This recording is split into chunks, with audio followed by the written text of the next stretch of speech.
Sorry to keep you all waiting. Currently, we are waiting for Quo to show up, but don't worry about that too much. We're gonna get the next run set up for you. Be a good time, so stick around. Hang on.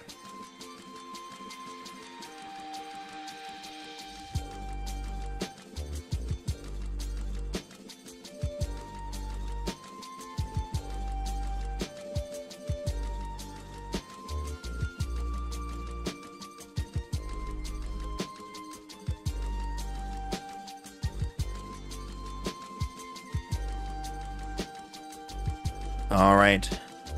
By the way, that was the end of my shift. So that's it for me.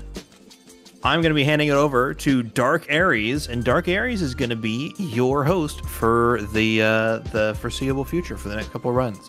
So take it away, Dark Aries.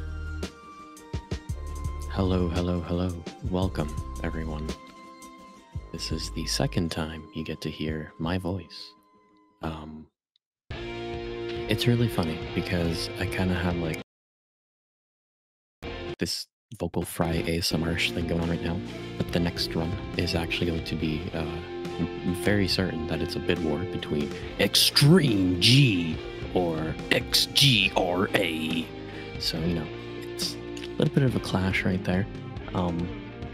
If you are watching us on Twitch live and you have the chat open, you'll realize that I actually just contributed 2,000 points to unlock another Speedrun Insider podcast. Yesterday, we did unlock the episode with TGH.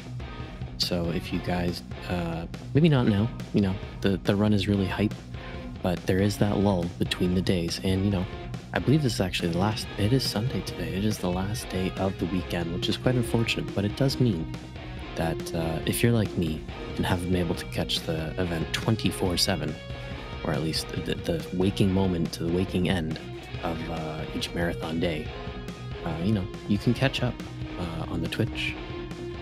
You can catch up on the podcast episodes that have been released on the YouTube. You can hit up the Discord, you know, chat with the event, maybe share some highlights. There's a lot of things going on there. So it's actually really interesting because yesterday, the donation total was around 1,100 when I completed my shift during that Devil May Cry 4 race that was going on there. And we're basically almost at double that amount in just a little bit over 24 hours. Because give or take half an hour, in all honesty, which, honestly, that's really amazing that in only 2-3 days, we've managed to raise such an amazing amount for Save the Children. Yeah, it's pretty awesome how just Save the Children is able to use those funds. I mean, I was mentioning it yesterday how $1,000 can provide a tanker truck of clean water for a remote village during a drought. We now have double that, which is pretty amazing. And, you know, it doesn't just go towards that, it also goes to, you know, providing children education in the form of getting them a bookshelf, because every $100 gets children bookshelves when they live in rural poverty and they don't own a single book. So, you know, you don't have to worry that your money's being thrown into a void. Save the Children definitely do good with the funds that events like this provide to them. And I'm gonna be using the word a lot. I hope that's okay. You know, going a little bit off cuff here, rambling, random stuff. Just filler words. Back on track. So yeah, and you know, if you don't have any way to donate at all, that you don't even have to worry about that. You are amazing just the way you are. So just watch, tell a friend, tell 2 friends, hit up SpeedDocs social media, maybe go watch one of their documentaries. There is a new one coming out, I believe tonight.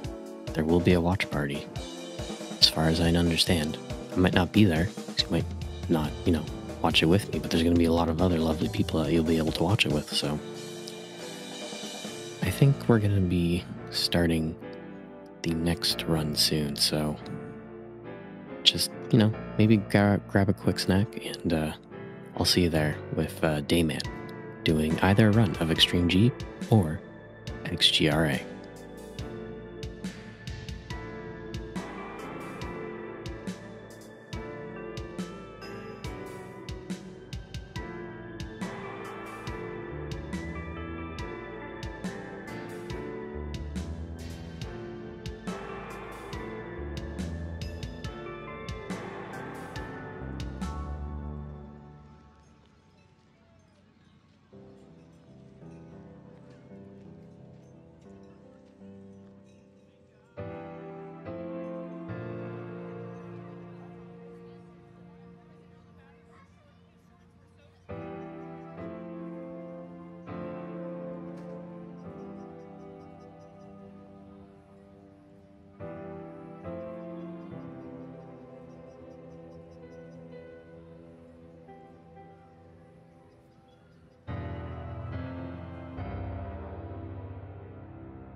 Blue Jr. struggles to hold on to his interests as he becomes a recluse within his own life. He spends most of his time alone in his bunk, thinking of the past year. Grand Pink from Girl Bunk 3 is his close friend. She follows him around, trying to re-spark their former connection and fill the void of the one she truly cares about. She's become dependent on him ever since Red Meat's parents forced him to.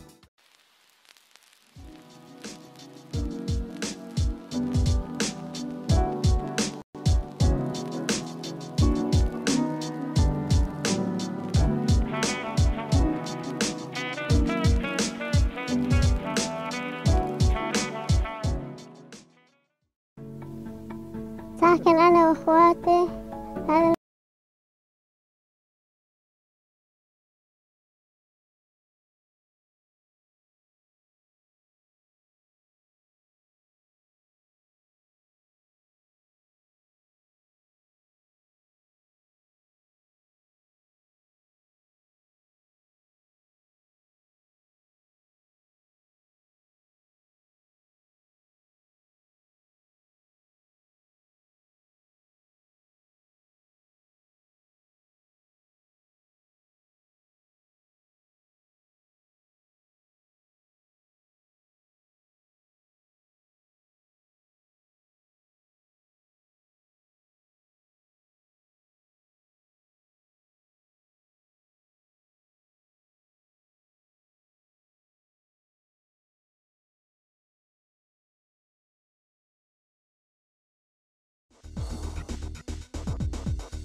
Alright. It's like exactly like I said, you know? You'd grab a snack, exactly like I said. You know, have Dayman a snack. It's actually going to be running Extreme G, which is why I actually going to be running Extreme G, which is why I have the most extreme drink of choice that I quickly grabbed during that break of peach tea with citrus and honey. Honey is real. I've used it with a spoon. Did not have the little honey things that the Honey Nut Cheerios dude uses to be, but you know, I think we're pretty good to start this extreme run, so take it away, Dayman. Thank you very much. So we're doing Extreme G today, N64 Classic, and for a lot of people, the game that got them into like fast racing style games, and we'll have plenty to talk as we get through the different laps, so we might as well just get started. Time will start right about now in 3, 2, 1, go. So, first order of business, and this is very important, when you see me driving into the walls, it is almost always on purpose. And that is because there's a little bit of an exploit, which is, on some of the rails, their unique structure means that grinding against them and holding a certain angle, the game tries to force me going forward, which results in a big speed boost, which you'll notice in a few spots it make a gigantic difference, one of which being very soon. So look at all the speed I'm going to gain/hold. Just go in there, please don't crash. Cool, it didn't crash. Alright, we're off to a great start. Anytime I don't crash, very nice start. If I don't do that grind, this is about the speed I get over it. If I do it perfectly, I'm over 400 miles an hour. It's a gigantic difference.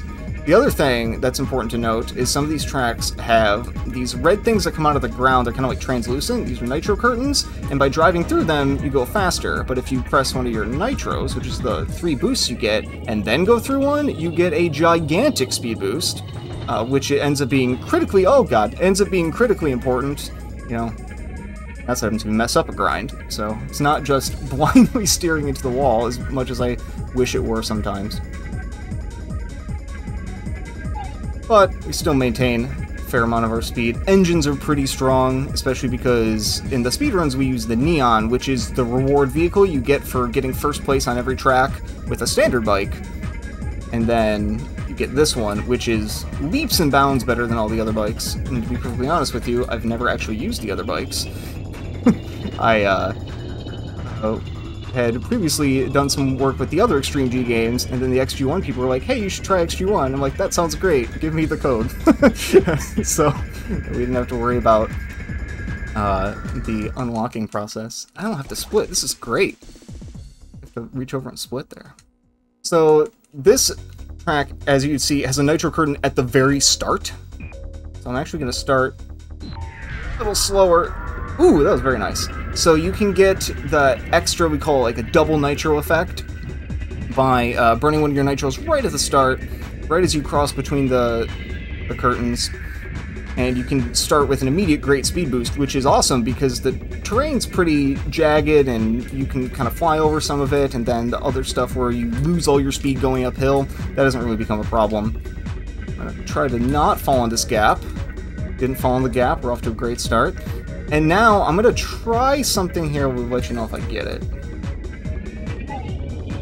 Okay, that's pretty good. So if you get hit the space in between the nitro curtains perfectly with one of your nitros, and this is exclusive to this one track, you get what we colloquially call a triple nitro, which is that effect of the speed up, but it's way more. And you'll hear the engine whine like crazy. It's a pretty noticeable effect. It's not mandatory for your run to be good, because it doesn't save a tremendous amount of time in this category, but in shorter categories, obviously that can be a big difference. Alright, so we had a pretty good trip through here. That's also worth mentioning, since you can see the environment between these two tracks is pretty similar.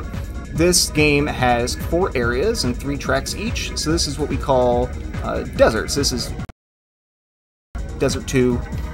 They all, I think, officially in the manual have names, but I don't know them, because I bought this game as a loose, like 4 years ago in a retro game store, and so I do not have a manual, I do not have a box.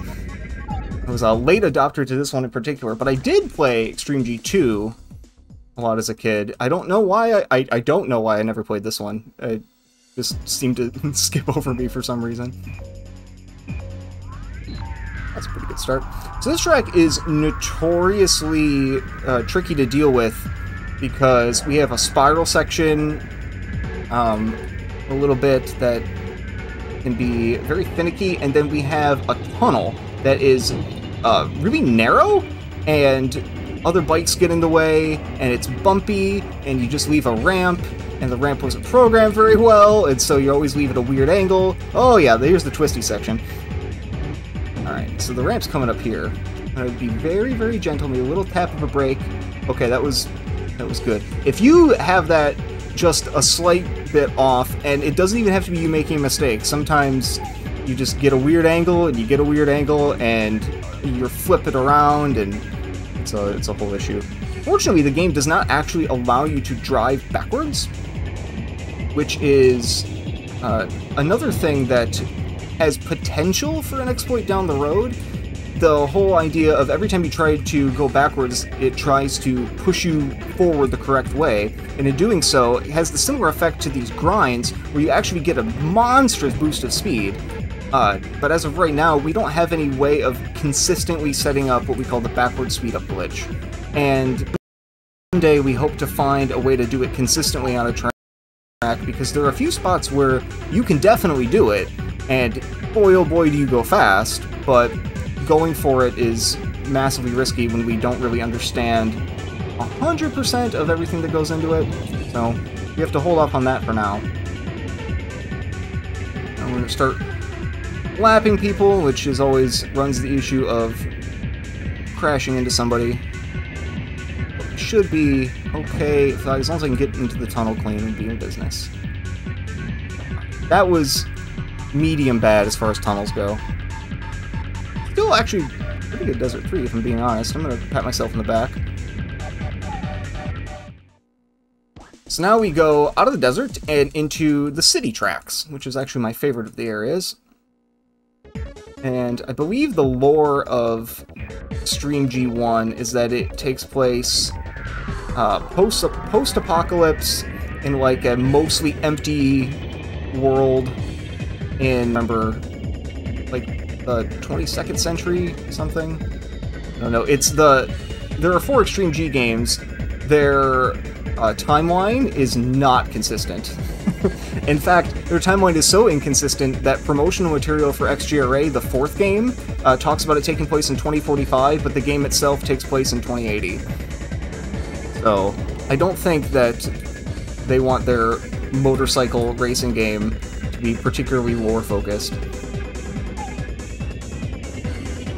A lot of what this game turns into in terms of the speedrun, because I'm sure people watching have played this game or seen this game, have fond memories of this game, and you probably think, well, you know, I had some pretty good times. And you probably did, but the understanding of how these grinds work and the perfect spot to use all your nitros, you get 1 per lap that speeds you up significantly, makes a gigantic difference in how we gain and hold speed.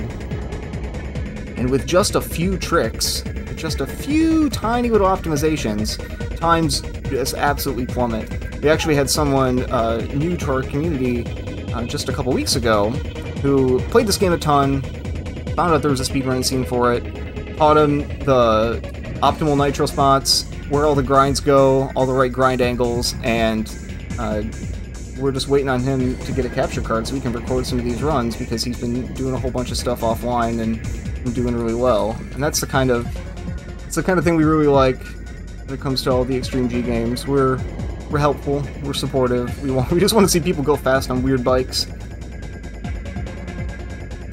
Alright, so that's the end of City 1. Cruising on over. City 2, this is my personal favorite track. I like the music, I like the visual design, it just feels nice. Go fast on it. I hope you'll see the massive grind that we have.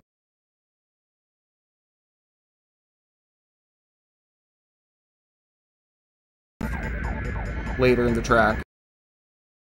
Try to keep as much speed as I can. Lots of grinds here.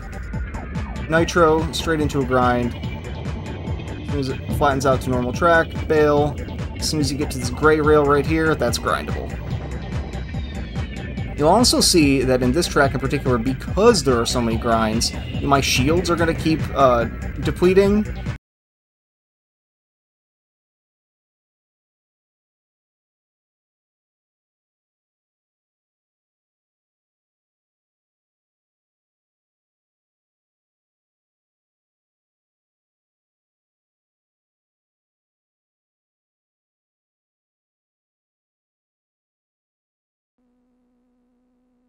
All right.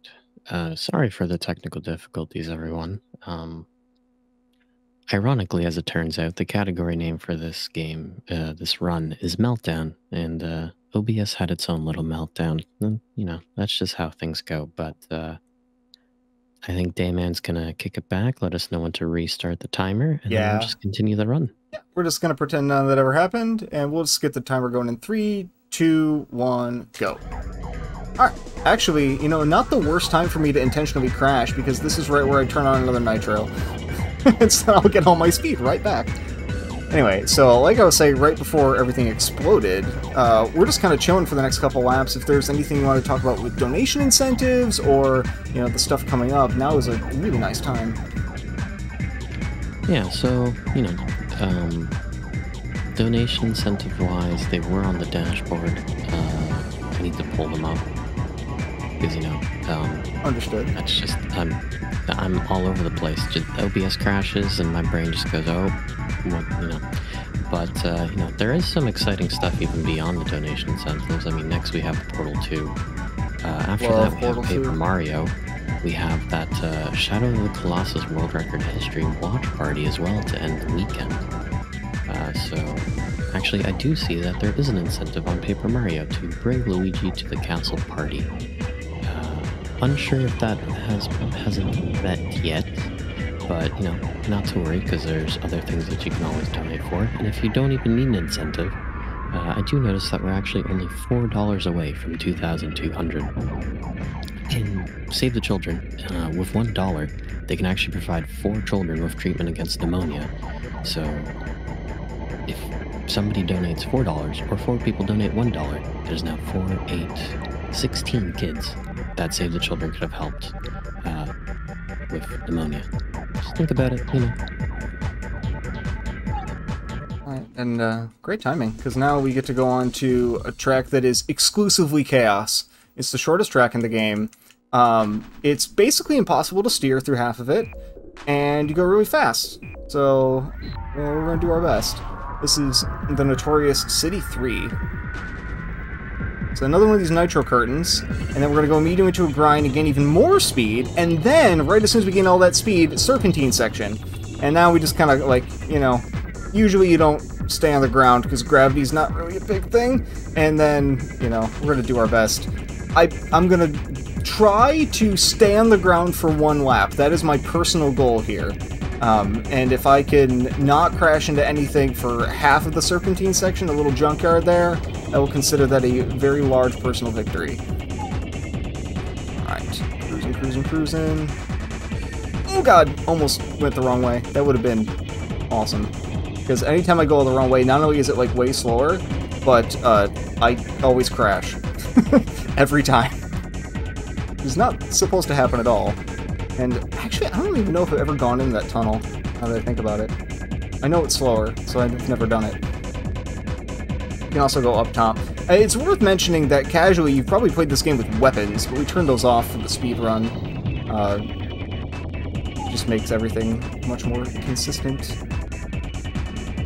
Which is the opposite of the other run that was possible for... Ooh, stand on the ground! That counts. Made it through in 14 seconds? That totally counts. So, the other thing we could have possibly had was XGRA, and with that, the weapons are what makes it fast. It's the fact that you kind of gain power-ups as you go, and it just makes you faster and faster and faster and faster. So, yeah, neat. Best time. Wonderful. Okay, so that's city over. Now we're on to the mines. Beautiful. Okay. So now mines is the first one, pretty straightforward. I always think of Wario's Gold Mine because you go down a hill, and then you immediately have bats flying in your face. But I guess this game did it first by like 8 years. And then just avoid the rocks and stuff jutting out from the walls. Actually a really cool speed up grind that we get going on right about here. Yeah, we can gain some pretty serious speed. There we go. Wonderful. Okay.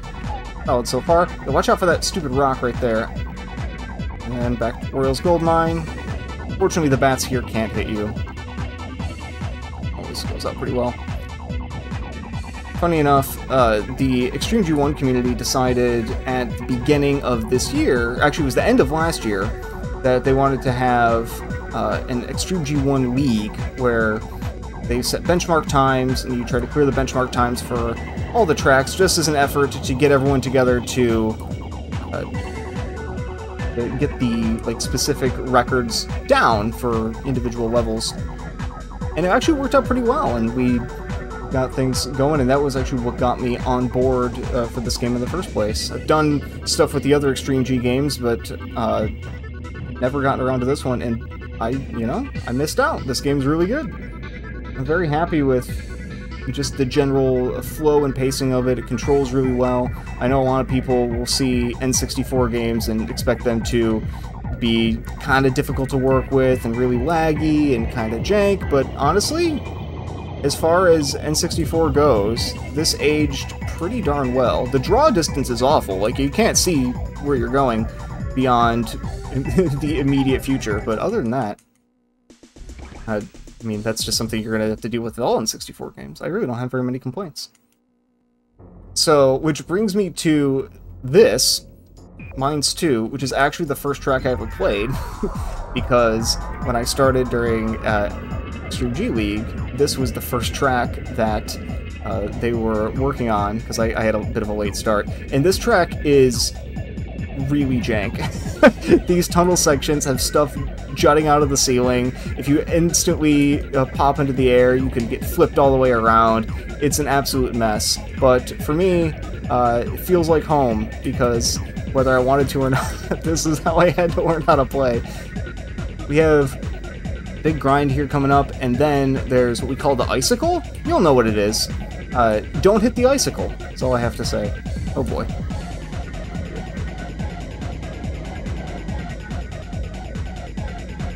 And there's the icicle. Don't hit the icicle.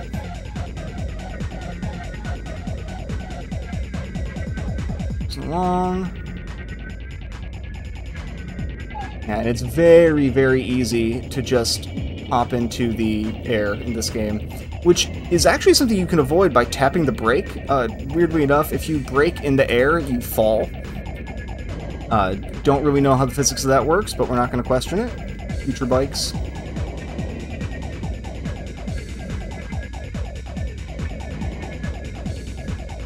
That's the particularly dangerous section. So, ooh, and I just saw lightning flash outside my window, so there's a chance you might hear a little bit of thunder rumbling every now and again.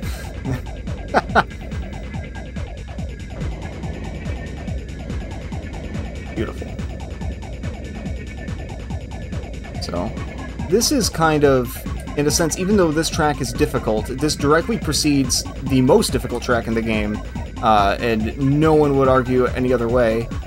Which is Mines 3, and Mines 3 is difficult for both very obvious and very subtle reasons. The obvious ones are that there's pits of lava everywhere that you can fall into and void out. The non-obvious ways are some of the weird, intricate aspects of the turning in order to make really good corners. In this game, you can press the R button to slide, and I do that on a lot of these corners in order to get a better line. And there are some times where you have to make really extensive use on that when it comes to Mines 3. Oh yeah, thunder's definitely rumbling now. Can I just hop in for a second here? Absolutely. Perfect. So we actually did get a donation in. Skippy PGA donated $50 with the comment, "Go Dayman AAA." Is that how you say your name, AAA? Yeah, no, everyone just says Dayman. It's Dayman, the 3 A's are more of for distinction, I guess. Perfect. And that donation's actually really awesome. Beyond the fact that they shouted you out, looks like you're pretty popular here. Okay. Save the Children can actually use that $50 to supply a home with a water filter. That is remarkable. And, water is super important. It's like, it's so humid outside, at least where I live in southern Ontario, that, without water, and if I had to be outside the whole day, it would not be a fun time. So, and you need that purified water, you need that Brita. Just, sometimes people don't have good tap water. There was the whole thing with Michigan. That happens in more than just Michigan. It happens all over the world. So the fact that Save the Children can provide those filters, it's pretty awesome, I think. Yeah. That was a really good time for you to read that out, because that was a really good time for me to not talk, because I almost crashed. Anyway, this is Mines 3, and it's notorious because you're basically driving inside a volcano, and there's lava everywhere. All of it is bad. If you hit it, you instantly void out, and yeah, it's so far, I'm 1 for 1 on laps so far without crashing. We're gonna hopefully make it through this last turn. Okay, didn't crash. Let's see if we can go 3 for 3. That's another small personal victory.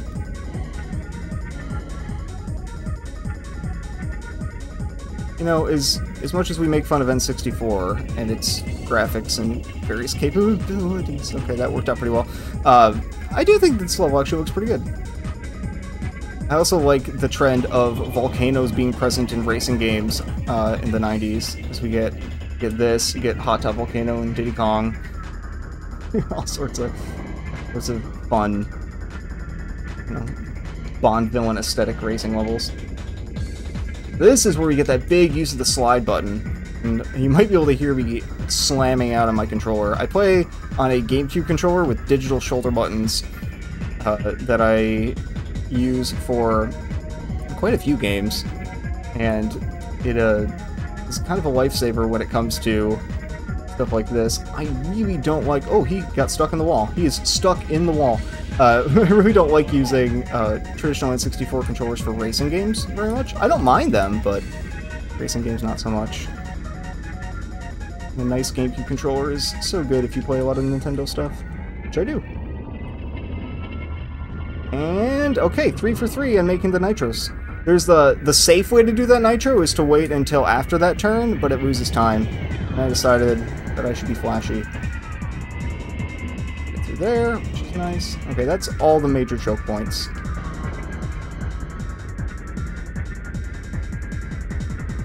Yeah, as the chat is rightly pointing out, my name is a reference to Always Sunny, which is something that people who watch Always Sunny would never miss, and people who have never seen Always Sunny would never guess in 1,000 years.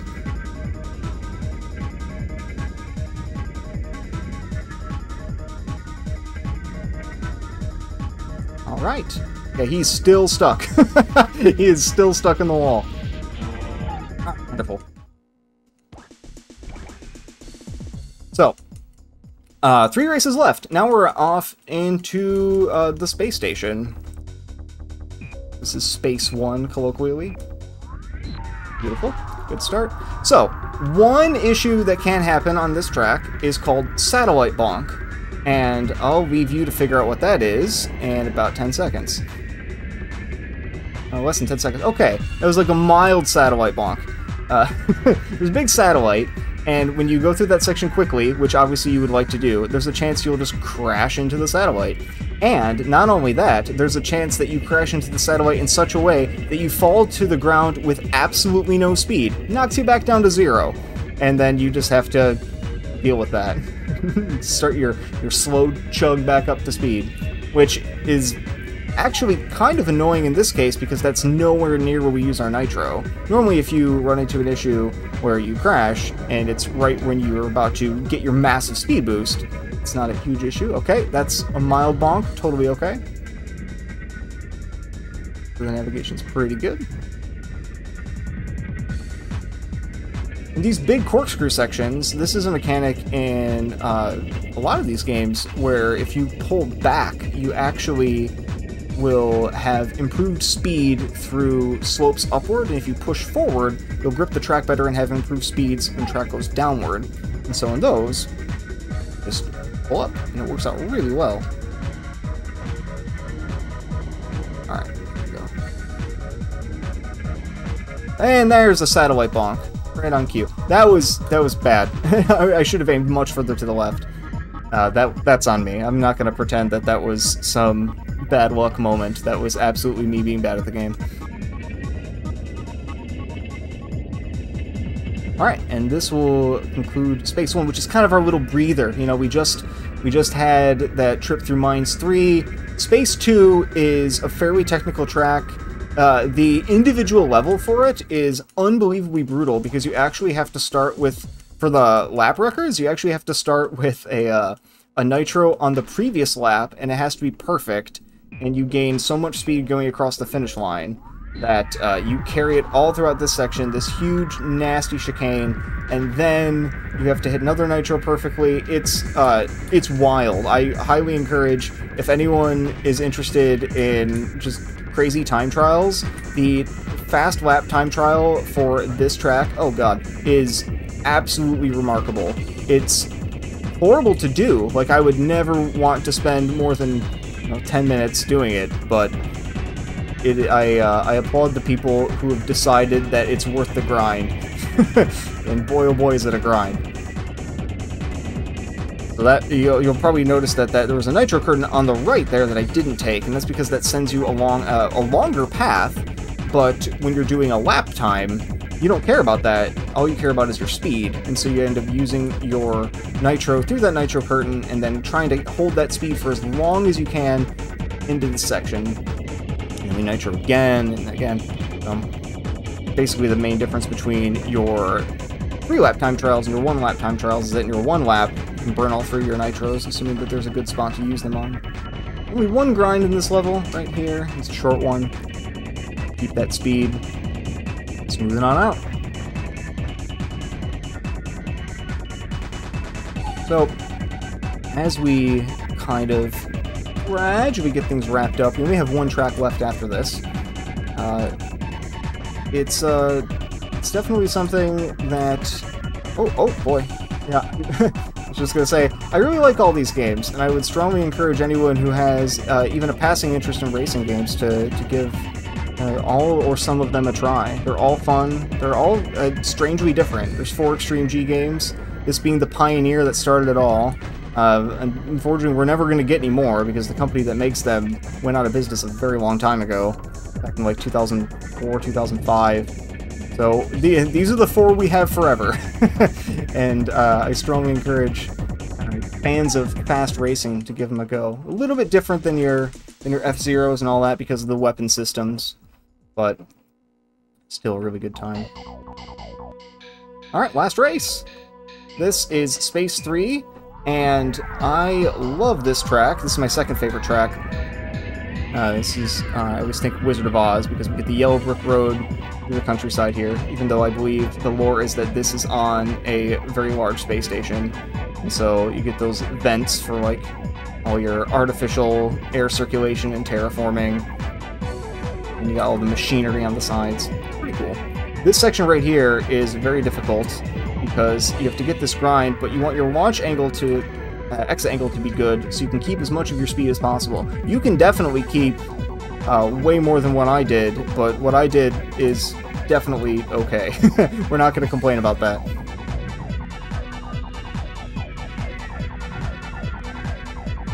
Alright, that's 1 down. If you have any more things to talk about for upcoming stuff, now's a really good time, just as we're kind of closing things out. As we're closing things out, I've just been kind of looking at the things that SpeedDocs themselves has available, because this is an event for Save the Children, but, you know, it is ran by SpeedDocs, and one of the things I did just realize is that they have their web store up and running right now with some really cool merch designs. I think I'm actually going to get the Hourglass tank top there myself.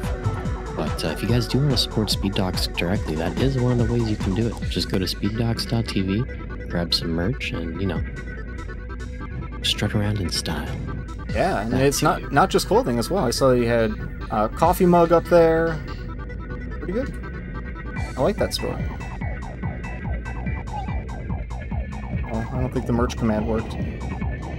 But, yeah, it's been really nice to be a part of this. I really appreciate having me out. Love the SpeedDocs crew. Anytime I get to do an event here, I was fortunate enough to be able to run last year as well. It's been a really good time, especially having me out in this nice little final stretch of weekend 1. Really appreciate it. We got some heavy hitters coming up. And the whole day, and especially the past, like, a few hours, has been, like, tailor-made for me, because I love Donkey Kong Country speedruns. I love Portal 2. And then I get to play a game. It's been a really great afternoon, and I hope you guys are all enjoying it. And then time coming up very soon, and time!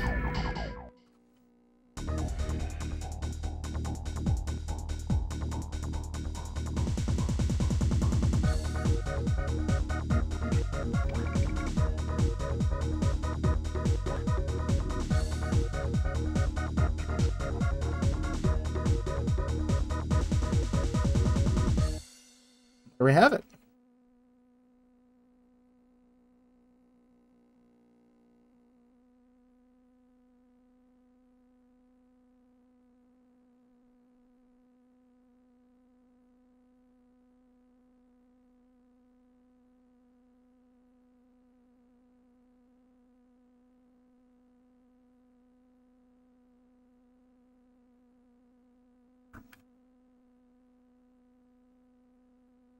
That is some shade the game is throwing right there.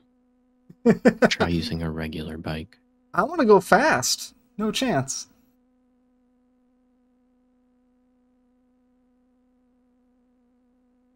All right, I think with that, we're going to go over to an intermission so that way we can get you guys all set up with the next run. But we'll be back momentarily.